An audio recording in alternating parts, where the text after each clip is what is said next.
అందరికీ నమస్కారం। ఈరోజు మనకందరికీ తెలుసు మా మిత్రపక్షం నాయకులు జనసేన అధినేత కొనిదెల పవన్ కళ్యాణ్ గారు ఆంధ్రప్రదేశ్ రాష్ట్ర శ్రేయస్సు కోసం ప్రజా సంక్షేమం కోసం ఈరోజు టీడీపీ బీజేపీ జనసేన పొత్తు ఏర్పడిన విషయం అందరికీ తెలిసిందే। ఈరోజు ఆంధ్రప్రదేశ్ రాష్ట్రంలో ఒక్క ఛాన్స్ ఇవ్వండి అని చెప్పేసి అవకాశం కోసం ఎదురు చూసినటువంటి వైఎస్ జగన్మోహన్ రెడ్డి ఈరోజు వ్యవస్థలన్నిటిని నిర్వీర్యం చేసి ఈరోజు గూండాయిజాన్ని రౌడీయిజాన్ని హెచ్చుమీరుతూ రాష్ట్రాన్ని సంక్షేమ ముసుగులో అంధకార ప్రదేశ్గా మార్చారు।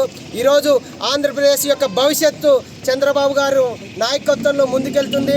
ఈరోజు పెద్దలు వంగవీటి రాధా అన్నగారు కావచ్చు, అదేవిధంగా కాపు ఆత్మీయ సమావేశంలో ఈరోజు డోన్ పట్టణంలో ఈరోజు నిర్వహిస్తున్నాం।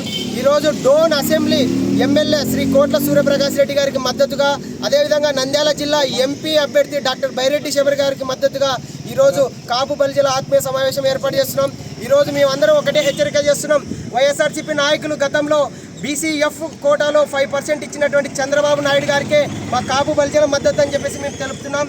ఈరోజు వైఎస్ఆర్సీపీ నాయకులకు జగన్మోహన్ రెడ్డి గారికి కూడా ఈరోజు కాపు బలిజలు అంటే వెన్నులో వణుకు పుడుతుంది।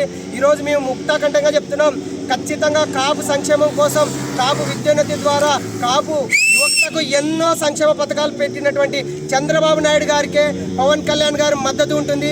అదేవిధంగా నరేంద్ర మోడీ గారు లాంటి వ్యక్తి ఈరోజు చంద్రబాబు నాయుడు లాంటి నాయకత్వం కావాలనుకున్నప్పుడు ఈరోజు రాష్ట్ర ప్రజలందరూ ఆలోచించుకోవాల్సిన అవసరం ఉంది। ఇదే డోన్ గడ్డని బీజేపీ జనసేన టీడీపీ అడ్డాగా మారుస్తాం। ఖచ్చితంగా డోన్ ఎమ్మెల్యే అభ్యర్థి శ్రీ కోట్ల సూర్యప్రకాష్ రెడ్డి గారు గెలుస్తున్నారు। ఆంధ్రప్రదేశ్ రాష్ట్రంలో వచ్చేది ఉమ్మడి కూటమి